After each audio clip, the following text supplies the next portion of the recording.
بسم الله الذي لا يضر مع اسمه بسم الله الذي لا يضر مع اسمه شيء في الأرض ولا في السماء وهو السميع العليم. بسم الله وبحمده. السلام عليكم وعليكم ورحمة الله تعالى وبركاته. Alhamdulillahi rabbil alamin. Wa sallallahu wa sallama ala sayyidina Muhammadin wa ala alihi wa sahbihi ajma'in. Amma ba'du. Alhamdulillah, pertama-tama kita bersyukur kepada Allah Subhanahu wa taala yang masih memberikan kita kesempatan hidup, memberikan kita umur sehingga bisa berjumpa, bersilaturahim dalam keadaan puasa. Mudah-mudahan dalam keadaan sehat walafiat, dan mudah-mudahan di hari-hari yang tersisa di bulan suci Ramadan ini ibadah kita semakin meningkat, semangat kita meningkat, tidak kendor, supaya kita dapat memperoleh keberkahan daripada malam Lailatul Qadar pada waktunya nanti. Amin ya rabbal alamin. Mudah-mudahan berkat bacaan salawat dan salam yang tidak putus-putus kita hadiahkan untuk Nabi kita, Nabi besar Sayyidina Muhammad sallallahu alaihi wasallam, yang selama hidup beliau memberikan perhatian khusus kepada umatnya, umat Islam, mengajak umat untuk mendekatkan diri kepada Allah Subhanahu wa taala, membimbing kita agar menjadi insan yang bertakwa kepada Allah Subhanahu wa taala. Sejarah firman Allah Subhanahu wa taala, kutiba alaikumus siyamu kama kutiba alal ladzina min qablikum la'allakum tattaqun, ingin tiang sampaikan ke pelunggu bahwa sejarah puasa ini dulu ketika Rasulullah masih di Mekah, lebih 10 tahun lamanya sebelum beliau berhijrah ke Madinah, Nabi kita berpuasa tanpa mengajak keluarga beliau, tanpa mengajak umat beliau untuk berpuasa. Tapi puasa ini adalah puasa hari Ashura. Jadi sebelum puasa Ramadan, Rasulullah sudah berpuasa puasa Ashura, yaitu puasa pada tanggal 10 bulan Muharram setiap tahun. Dan ini diakui oleh Siti Aisyah radhiyallahu taala anha, istri beliau, sebagaimana diriwayatkan di dalam Sahih Bukhari dan Muslim. Jadi Rasulullah sudah menjadi kebiasaan beliau berpuasa setiap tanggal 10 Muharram atau yang disebut dengan hari Ashura selama beliau ada di Mekah, dan beliau tidak pernah mengajak siapa-siapa atau perintahkan siapa-siapa untuk berpuasa seperti beliau. Nah, setelah sampai di Madinah, Bapak Ibu, adik-adik yang dirahmati Allah Subhanahu wa taala, tepatnya pada tahun yang kedua, pada bulan Muharram, dan pada saat dimana Nabi kita berniat puasa tanggal 10 bulan Muharram tahun kedua, Rasulullah melihat orang-orang Yahudi rata-rata berpuasa pada hari itu, sehingga Rasulullah bertanya secara langsung kepada umat Yahudi, apa yang bikin kalian berpuasa pada hari ini? Ternyata Rasulullah tidak sendirian berpuasa. Biasanya Rasulullah sendirian. Selama 10 tahun di Mekah, beliau puasa sendiri dan tidak ngajak siapa-siapa. Setelah setahun bermukim di Madinah, datang bulan Muharram, beliau mau berpuasa, dijumpai orang-orang Yahudi rata-rata berpuasa. Dalam Sahih Muslim disebutkan bahwa Rasulullah bertanya secara langsung kepada mereka, apa alasan kalian puasa pada hari ini, tanggal 10 bulan Muharram? Dijawab sama orang-orang Yahudi itu, hadza yaumun azimun anjallahu fihi Musa wa qaumahu. Ini adalah hari mulia, hari bersejarah di mana Allah menolong, menyelamatkan Nabi Musa dan kaumnya, pada waktu yang sama mencelakakan, membinasakan Fir'aun dan tentara-tentaranya. Nabi Musa berpuasa pada hari itu syukran, sebagai tanda syukur kepada Allah Subhanahu wa ta'ala. Fanahnu nasumuhu, kami pun sebagai umatnya, penerusnya, berpuasa dengan alasan itu sebagai tanda syukur diselamatkannya Nabi dengan umatnya dari kejaran Fir'aun. Apa komentar Nabi? Rasulullah mengatakan, fanahnu ahaqqu wa aula bi Musa minkum. Kalau itu alasan kalian puasa sebagai tanda syukur, kami sebagai umat Islam jauh lebih utama, berhak untuk mensyukuri keselamatan Nabi Musa daripada kalian. Nah, dalam Sahih Bukhari, setelah kejadian itu Rasulullah sengaja bertanya kepada sahabat, para sahabat, itu orang-orang Yahudi, kenapa mereka puasa? Mereka ternyata sudah tahu, kaum Ansar, penduduk Madinah, sudah tahu alasannya, memberitahukan Nabi, oh mereka berpuasa karena pada hari itu Nabi Musa diselamatkan. Ayo kalau begitu kita puasa, kata Rasulullah. Ini adalah hari Asyura, ini adalah hari mulia, mari kita sama-sama berpuasa. Diperintahkanlah, itulah sejarah pertama, para sahabat berpuasa. Nah, akhirnya semua sahabat sangat bahagia mendengarkan perintah ini, sehingga yang tidak makan dari pagi dilanjutkan puasanya. Karena itulah perintah Rasulullah sallallahu alaihi wasallam dalam riwayat At-Tabrani, ayyuhan nas man kana minkum akala fala ya'kulu baqiyata yaumih. Sai wah kedung mangan, sudah kedung sarapan, stop. Tahan dirimu, jangan makan sampai matahari tenggelam nanti pada puasa. Wa man nawa minkumus shauma falyasumhu, dan barang siapa yang dari pagi kebetulan belum makan, udah niatkan puasa sampai matahari tenggelam. Nah, itulah keyakinan para ulama dan keyakinan para sahabat bahwa puasa Asyura pada saat itu hukumnya fardhah atau hukumnya wajib. Nah, saking semangatnya para sahabat berpuasa, anak-anak mereka juga diperintahkan untuk berpuasa, padahal masih kecil-kecil. Ada seorang ibu-ibu namanya binti Muawiz bercerita, kunna nasum wa nusawwimu sibyanana. Ketika Rasulullah perintahkan puasa Asyura, kami merasa wajib itu kami laksanakan, kami berpuasa dan kita puasakan anak-anak kami. Wa naj'alu lahumul lu'bah, kami buatkan mereka mainan, boneka-bonekaan, mobil-mobilan. Oh, tidak ada mobil-mobilan waktu itu belum ada mobil. Kuda-kudaan kayak gitulah.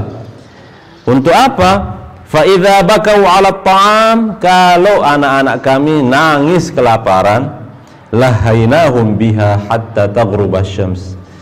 Kami alihkan perhatian mereka, kami hibur mereka, kami ajak mereka main-main supaya tidak terasa lapar itu sampai matahari tenggelam. Jadi saya mau kasih tahu Bapak Ibu pelunggu sekalian sejarah tahapan berpuasa ini. Jadi apa sejarahnya kita ini diwajibkan berpuasa. Jadi Rasulullah puasa sendiri, puasa Asyura, tidak memerintahkan siapa-siapa ikut puasa. setelah sampai di Madinah, okay, dan melihat orang-orang Yahudi berpuasa pada hari Asyura sebagai tanda syukur, disitulah asal muasal Nabi kita memerintahkan sahabat umat Islam untuk ikut berpuasa pada hari Asyura. Itu sejarah pertama umat Islam berpuasa pada hari Asyura, dan hari puasa Asyura dianggap faridah atau wajib hukumnya pada waktu itu. Nah, kan bulan Muharram nih. Ketika masuk bulan Sya'ban tahun kedua Hijriyah di Madinah, turunlah firman Allah Subhanahu wa taala yang bunyinya, ya ayyuhalladzina amanu, wahai orang-orang yang beriman, kutiba alaikumus shiyam, diwajibkan bagimu untuk berpuasa, disyariatkan puasa untukmu, kama kutiba alal ladzina min qablikum, sebagaimana puasa itu diwajibkan, disyariatkan kepada umat-umat sebelum kamu, supaya apa? La'allakum tattaqun, supaya menjadi orang yang bertakwa. Yang perlu pelungguh maklum di sini, puasa yang bisa meningkatkan takwa bukan hanya puasa Ramadan. Jadi di sini umum dia, kutiba alaikumus shiyam, diwajibkan, disyariatkan bagimu untuk melakukan puasa, puasa sunat, ya, puasa wajib, ya, puasa Ramadan ataupun puasa Senin Kemis, ya, ataupun puasa di bulan Rajab, puasa di bulan Sya'ban, puasa Asyura. Intinya kita ataupun puasanya anak-anak muda, puasanya anak-anak muda ketika kemeletan menikah tapi tidak mampu untuk melakukan itu. Kan di dalam hadis disebutkan, faman istata'a minkumul ba'ata falyatazawwaj, wahai anak muda, saya merasakan nikmatnya menafkahi istri zahir batin, maka menikahlah segera walaupun masih muda. Tetapi wa man lam yastati', barang siapa merasa tidak mampu, tidak punya uang, belum mandiri, takut merepotkan orang tua dan sementara punya hasrat tinggi, nafsu luar biasa, fa'alaihi bis-shiyam atau fa'alaihi bis-shaum, maka berpuasalah, karena puasa itu bisa menjaga kita. Nah, puasanya anak muda supaya terhindar dari dosa maksiat, itu juga bisa membawa kita kepada ketakwaan. Paham lagi Bapak Ibu sekalian? Nah, setelah turun ayat yang kita bacakan barusan, Allah di situ baru wajibkan semua umat Islam untuk melaksanakan ibadah puasa Ramadan. Tapi tidak diwajibkan berpuasa selama 1 bulan full penuh, enggak. Sila ketika pertama kali diwajibkan berpuasa Ramadan, diberikan kebebasan untuk memilih mau puasa atau tidak puasa, sebagai penggantinya tidak puasa tapi memberikan orang miskin makan, membiayai menanggung satu porsi untuk berbuka bagi satu orang miskin, ya, kormanya, kemudian es cendolnya, kemudian nasi beserta jangannya, minumannya dan lain-lain. Itu jadi kalau pelungguh hidup di zaman Nabi, kemudian baru turun perintah berpuasa, dikasih pilihan. Misalnya pelungguh mau 10 hari puasa, boleh. 10 hari kedua pelungguh tidak puasa, silahkan, asalkan selama 10 hari tidak puasa itu pelungguh menanggung makan minum orang miskin 1 orang. Ya. Wa man tatawwa'a khairan fahuwa khairun lah. 1 orang sebagai yang harus kita tanggung kalau tidak puasa. Tapi lebih bagus lagi, lebih dari 1 orang yang kita biayai makan minum, kita tanggung bukaan makanan untuk berbukanya. Paham Bapak Ibu sekalian? Jadi seperti itu. Boleh 3 hari puasa, 7 hari tidak puasa, kemudian puasa, besok enggak, besok puasa. Tapi tentu dalam Al-Quran Allah mengatakan wa antasumu khairul lakum. Walaupun dikasih pilihan mau puasa atau tidak, tetap lebih baik, lebih utama untuk berpuasa. Jadi begitu awalnya semua umat Islam, semua sahabat diperintahkan untuk puasa, tetapi dikasih kebebasan untuk memilih mau puasa, dan itu lebih baik, atau tidak puasa tapi menraktir orang miskin makan minum ketika berbuka. Jadi bertahap dia. Nah, setelah itu Bapak Ibu sekalian, barulah turun perintah Allah supaya semua umat Islam berpuasa di bulan suci Ramadan secara full, tidak boleh lagi milih-milih, ya, kecuali kalau sakit atau dalam keadaan musafir. Tapi kalau dalam keadaan sehat walafiat, dalam keadaan bermukim, wajib sahabat, bapak ibu berpuasa full dari tanggal 1 sampai lebaran. Tapi ketika semua umat Islam diwajibkan berpuasa full di bulan suci Ramadan, waktunya mulai puasa itu habis Isya. Coba perlu bayangkan, habis azan Isya, pas azan Isya sudah tidak boleh makan, tidak boleh minum. Kapan boleh kita berbuka? Besoknya ketika azan maghrib. Berarti berapa jam puasa dulu? 23, 24 jam. Ini enggak, kayaknya 24 jam enggak, 23 jaman lah orang berpuasa. Coba bayangkan Bapak Ibu, bersyukur akhirnya kita hidup di zaman ini. Kenapa? Karena kita tidak rasakan yang namanya puasa.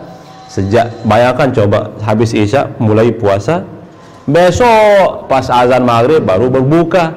Coba, berarti sebentar waktu kita makan, buka puasa sekaligus makan sahur. Paham Bapak Ibu? Azan maghrib, takjil, sholat maghrib, kemudian makan. Tidak ada kesempatan, tidak ada waktu untuk berhubungan suami istri. Iya, itu beratnya dulu. Semua sahabat merasakan beratnya puasa waktu itu. Apalagi sahabat kuat-kuat Bapak Ibu sekalian. Jadi di dalam ada sebuah hadis dalam riwayat Imam Al-Bukhari, ada sebuah sahabat namanya Qais bin Sarimah. Qais bin Sarimah ini punya kebiasaan bekerja ke sawah setelah selesai sholat subuh, pulang hampir maghrib. Sampai di rumah ternyata istri masih sedang mempersiapkan makanan untuk berbuka. Azan ini hanya minum, mana nasinya, sambil nunggu karena kelelahan ketiduran. Dan aturan hukum syariat waktu itu, kalau tidur habis maghrib tidak boleh berbuka.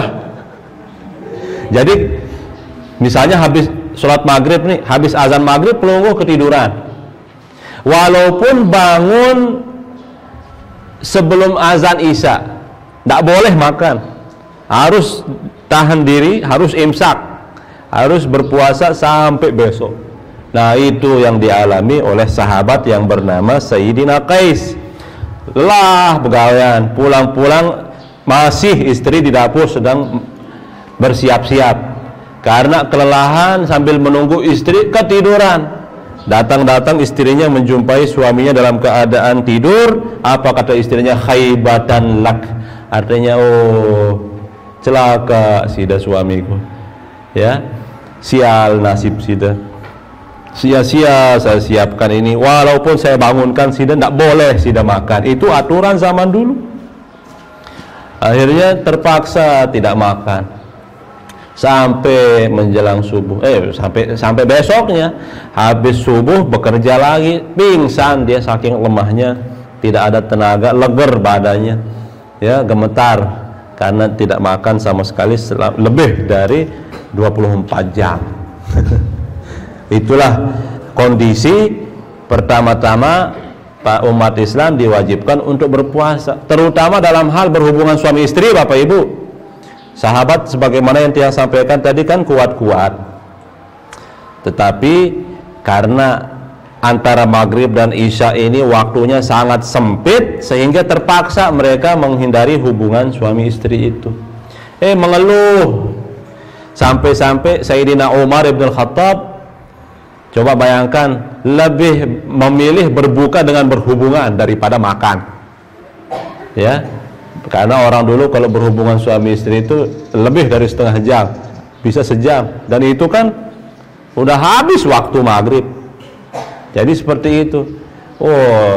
Karena situasinya seperti itu, baru turunlah firman Allah Subhanahu wa taala, "Uhilla lakum lailatas siyamir rafathu ila nisaikum hunna libasul lakum wa antum libasul lahun." Sekarang telah dihalalkan bagimu untuk berhubungan suami istri di malam hari. Mereka adalah pakaian bagimu, menutup auratmu, menutupi kekuranganmu, dan kalian adalah pakaian bagi istrimu, pasanganmu, artinya menutupi aibnya. Alimallahu annakum kuntum takhtanuna anfusakum. Allah Maha mengerti, Allah Maha tahu bagaimana besarnya nafsu syahwat kalian, tidak mampu menahan itu. Fataba alaikum wa afa ankum, dan Allah mengampuni dosa-dosamu. Ana basyiruhun, ayo sekarang silahkan lampiaskan hawa nafsumu. Wabtagu ma kataballahu lakum, kalau mau berhubungan untuk dapat keturunan silahkan, ya. Wa kulu washrabu hatta yatabayyana lakumul khaytul abyadu minal khaytil aswadi minal fajr. Sudah, makan sepuas-puasnya, tidak lagi dari maghrib sampai isya, makan sampai datang waktu subuh. Thumma atimmus siyama ilal lail. Setelah subuh berpuasalah sampai matahari tenggelam. Akhirnya berpuasalah para sahabat dalam keadaan bahagia, bersyukur dari habis subuh sampai azan maghrib, dan itu yang kita alami sampai nanti pada hari kiamat. Maka alhamdulillah, patut, wajib kita bersyukur kepada Allah Subhanahu wa taala, karena kita hidup di zaman ini tidak merasakan beratnya berpuasa dari selesai azan isya sampai maghrib besoknya. Luar biasa beratnya. Alhamdulillahi rabbil alamin. Jadi tahapan berpuasa itu bagaimana sejarahnya? Pertama, Nabi puasa sendiri selama lebih 10 tahun di Mekah, puasa Asyura. Setelah sampai di Madinah, barulah beliau perintahkan para sahabat untuk ikut berpuasa Asyura, dan puasa Asyura saat itu wajib hukumnya. Nah, ketika datang bulan suci Ramadan, terhapuslah atau berubahlah hukum wajib puasa Asyura menjadi sunnah. Hukumnya puasa Asyura, wajib hukumnya puasa Ramadan. Ya, ini tahap yang ketiga, wajib berpuasa Ramadan, tapi tidak harus setiap hari. Diberikan kebebasan memilih, mau puasa hari ini, besok enggak, besok puasa, besok tidak, bebas. Asalkan kalau tidak puasa harus menraktir orang miskin makan minum ketika berbuka puasa. Nah, setelah itu datang tahapan yang ketiga, yang keempat, di mana semua umat Islam wajib berpuasa full dari awal Ramadan sampai Lebaran, tapi waktunya mulai setelah isya sampai maghrib keesokan harinya. Nah, pada saat sahabat sudah kewalahan, kecapean, keberatan, barulah setelah itu tahap terakhir, Allah perintahkan puasa full selama bulan suci Ramadan kepada semua umat Islam kecuali yang sakit dan musafir. Tapi waktunya yang dirubah, diberikan keringanan. Kalau tadi dari maghrib sampai dari isya sampai maghrib hari esoknya, sekarang enggak, dari habis subuh sampai maghrib. Dan ini berlaku bagi kita umat Islam sampai pada hari kiamat. Alhamdulillahirabbil alamin. Kita bersyukur menjadi umat Islam yang hidup zaman ini menerima hasilnya doang. Mudah-mudahan sebagaimana yang diharapkan oleh Allah dari puasa ini, la'allakum tattaqun, kita nanti menjadi orang-orang yang bertakwa. Amin ya rabbal alamin. Selamat menjalankan ibadah puasa, nantinya selamat berbuka puasa, selamat melaksanakan ibadah tarawih dan tahajud, tadarusan dan ibadah-ibadah lainnya. Mudah-mudahan kita semua dikaruniai kesehatan, keafiatan, umur yang panjang, dan bisa meningkatkan amal ibadah supaya bisa bertemu dengan malam Lailatul Qadarnya nanti, yang insya Allah akan jatuh pada malam tanggal 27. Karena Imam Ghazali, Imam Nawawi, imam-imam tasawuf lainnya punya keyakinan bahwa sejarah Al-Quran ini turun pada malam tanggal 27, tetapi keberkahannya berpindah-pindah. Keberkahannya pindah-pindah, tergantung hari apa kita mulai berpuasa. Karena kebetulan kita mulai puasa hari Selasa, maka Imam Al-Ghazali, Imam Abul Hasan Asy-Syadzili dan ulama-ulama yang lain meyakini kalau puasa dimulai hari Selasa, maka malam Lailatul Qadar jatuh pada malam tanggal 27 bulan Ramadan tahun ini. Tapi walaupun demikian, tetap setiap malam itu kita harus bersungguh-sungguh serius melaksanakan ibadah, mendekatkan diri kepada Allah Subhanahu wa taala. Semoga amal ibadah kita diterima. Amin amin ya rabbal alamin. Kita tutup dengan sama-sama berdoa. A'udzubillahi minasyaitonir rajim. Bismillahirrahmanirrahim. Rabbana anfa'na bima 'allamtana, Rabbi 'allimna alladhi yanfa'una, Rabbi ahlana wa qarabatin lana fi dinina ma'a ahli al-qutri untha wa dhakar. Fiqna wa waffiqhum lima tartadi qawlan wa fi'lan karama, warzuqil kulla halalan daima wa akhilla atqiya ulama, nahza bil khairi wa nukfa kulla syarr كل الشؤون وأقر بالرضا منك العيون، واقض عنا ربنا كل الديون قبل أن تأتينا رسل المنون، واغفر استر أنت أكرم من ستر ربنا انشرا لواء نهضة الوطن، واحفظنها دائما من الفتن، واهديا رجالها على السنن، وانصر ربنا يا ذا الجلال والمنان، انشرا لواء نهضة الوطن، واحفظنها دائما من الفتن، واهديا رجالها على السنن، ربنا يا ذا الجلال والمنان، انشرا لواء نهضة الوطن، واحفظنها دائما من الفتن، واهديا رجالها على السنن في العشايا والبكار، وصلاة الله تغشى المصطفى من إلى الحق دعانا والوفاء، بكتاب فيه للناس شفاء، وعلى الآل الكرام الشرفاء، وعلى الصحب المصابيح أمررت كفا سبحت فيها الحصى، وأروت الجيش بماء هامري على معاشي ومعادي، وعلى ذريتي وباطني وظاهري أمررت كفا سبحت فيها الحصى، وأروت الجيش بماء هامري معاشي ومعادي، وعلى ذريتي وباطني وظاهري أمررت كفا سبحت فيها الحصى، وأروت الجيش بماء هميري على معاشي ومعادي، وعلى ذريتي وباطني وظاهري. الفاتحة. بسم الله.